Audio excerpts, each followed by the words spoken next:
لیکن شاید ہماری ترجیحات میں شاید تھوڑی سی مختلف ہوں. بہت بہت شکریہ آپ کو یہاں بلانے کا. ہم آئے. بسم اللہ الرحمن الرحیم.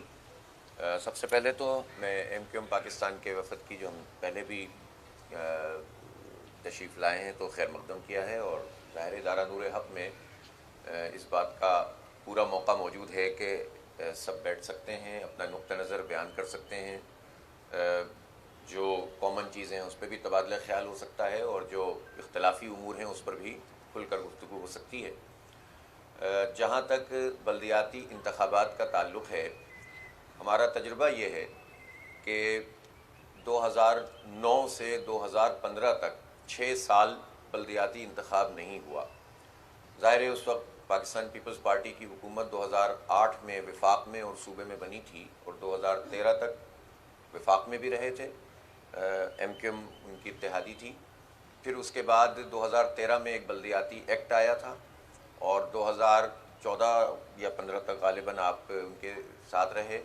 گورنر صاحب کافی عرصے تک رہے، لیکن اس پورے عرصے میں بلدیاتی انتخاب نہیں ہوئے، اور کورٹس کے ذریعے، الیکشن کمیشن کے ذریعے لڑ جھگڑ کر بہرحال اس وقت بھی انتخاب ہوئے تھے. تو تجربہ یہ ہے کہ اگر ہمارے المیہ بھی ہے یہ اس ملک کا کہ آپ اگر ایک چیز کو درست کرنے جاتے ہیں تو دوسری چیز چھن جاتی ہے، دوسری کو درست کرنے جاتے ہیں تو تیسری چیز چھنی ہوئی ہوتی ہے. لیول پلینگ فیلڈ تو پاکستان کے عوام کو حاصل ہی نہیں ہے. جاگیردارانہ سماج میں، سرمایہ دارانہ سماج میں، الیکٹیبل کے سماج میں، دولت اور طاقت کا جہاں پر استعمال ہوتا ہو، اس سماج میں تو وہ پارٹیاں جو ٹرو مینز میں، صحیح معنوں میں جمہوری جماعتیں ہیں، ان کے لیے تو ویسے بھی بہت سارے راستے مسدود ہیں. جماعت اسلامی ظاہر ایک جمہوری جماعت ہے جس میں ہر سطح پر انتخاب ہوتا ہے، اور ہر سطح پر اس کی جو باڈیز ہوتی ہیں وہ منتخب ہوتی ہیں. تو ہمیں تو سب سے زیادہ اس بات کی خواہش ہوتی ہے کہ جمہوری عمل جماعتوں میں بھی ہو اور ملک میں بھی ہو. اور ہم دو چیزیں ایسی ہیں جس کو جمہوریت کی نرسری سمجھتے ہیں، ایک طلبہ یونین کے انتخابات اور ایک بلدیاتی اداروں کے انتخابات. المیہ یہ ہے کہ ڈکٹیٹرز کے زمانے میں تو بلدیاتی انتخابات ہو جاتے ہیں، لیکن جمہوری حکومتیں، بڑی بڑی پارٹیاں یہ انتخابات کرانے سے گریزاں ہوتی ہیں. ایسا لگتا ہے کہ یہ لوگ اپنے ہی لوگوں کو بھی جو جیت سکتے ہوں ان کو بھی اختیار نہیں دینا چاہتے، اور یہ سبھی بڑی پارٹیوں کا حال ہے. جماعت اسلامی کا تو فوکس ہمیشہ سے رہا ہے، اور اس شہر کراچی میں تو 50 کی دہائی میں بھی اگر کوئی بلدیاتی انتخاب ہوا تب بھی، پھر اگر جیسا تیسا کر کے، ظاہر ہے ہماری ایوب خان صاحب کے ساتھ بڑی زبردست قسم کی اسٹرگل تھی اس وقت ماشاء اللہ کے خلاف، لیکن جب ان کے بھی بنیادی جمہوریت کے انتخابات ہوئے تو جیسے بھی تھے اس میں ہم نے کہا کہ انتخاب ہونا چاہیے، عوامی نمائندے ہونے چاہیے. پھر اس کے بعد آپ نے دیکھا کہ یہ سلسلہ ختم ہوتا چلا گیا. 1979 میں انتخابات ہوئے، اس میں ہم نے بھرپور طریقے سے حصہ لیا. 83 میں لیا، 87 میں لیا. ظاہر 87 میں ایم کیو ایم کامیاب بھی ہوئی. تو اس کے بعد پھر سلسلہ رک گیا. پھر 2001 میں.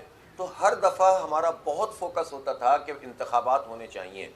یہاں ووٹر لسٹ کبھی درست نہیں ہوتی، اس کے لیے ہم بھی سپریم کورٹ گئے 2013 میں. آپ کو یاد ہوگا کہ ہم نے تو ایسے ایسے پوائنٹ نکالے تھے کہ پی ایس ایچ ایس کے ایک گھر میں 548 ووٹ نکل آئے تھے، اور اس طرح کی بہت ساری چیزیں تھیں. ہم نے اس کی نشاندہی کی، اس کو درست کرانے کی کوشش کی، لڑائی کی، قربانیاں دیں، ٹرین مارچ کیا. فیصلہ بھی ہو گیا، لیکن پھر ویسی لسٹ بن گئی. الیکشن تو پھر بھی ہوا، 2013 کا بھی ہوا، 15 کا بھی ہوا، 18 کا بھی ہوا، اور ضمنی انتخاب بھی سارے ہوئے ہیں جس میں ساری جماعتیں حصہ لے رہی ہیں. اسی طرح مردم شماری کا معاملہ کراچی کے ساتھ ہمیشہ زیادتی ہوتی ہے. اب ہم بلیم گیم کی بات نہیں ہے، لیکن بہرحال جب مردم شماری جو تھی 2018 کی، تو ایک ارینجمنٹ کے تحت اس کو پارلیمنٹ سے منظور کروا کے آئینی ترمیم کر کے غیر منظور شدہ مردم شماری کے اوپر انتخاب تو ہو گیا نا 18 میں، اور سب نے اس میں حصہ لیا. اس لیے کہ انتخاب کا ہونا انتخاب کے نہ ہونے سے بہت بہتر ہوتا ہے.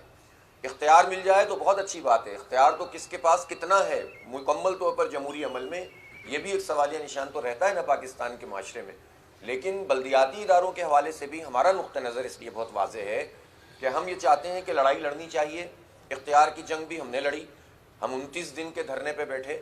اس وقت ایم کیو ایم پاکستان وفاق میں حکومت میں موجود تھیں، اور اس کے بعد اب آپ کی جو بھی پی ڈی ایم ہے اس کے ساتھ آپ کی شراکت داری ہے.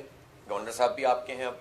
اور اس طرح سے ابھی بھی ہم یہ کہتے ہیں کہ مکمل اختیار ہونا چاہیے، اور اختیارات کا ہونا انتخاب کے انعقاد کے راستے میں رکاوٹ بھی نہیں ہے۔ جس دن انتخاب ہو رہا ہو اس دن بھی اختیارات مل سکتے ہیں، اس لیے کہ اس کا سبجیکٹ یہ ہے کہ یہ آئین سے ترمیم منظور ہونی ہے، جس پر پیپلز پارٹی نے وعدے بھی کیے، کچھ چیزیں کر بھی لی تھیں، لیکن ابھی تک وہ معاملہ پینڈنگ ہے۔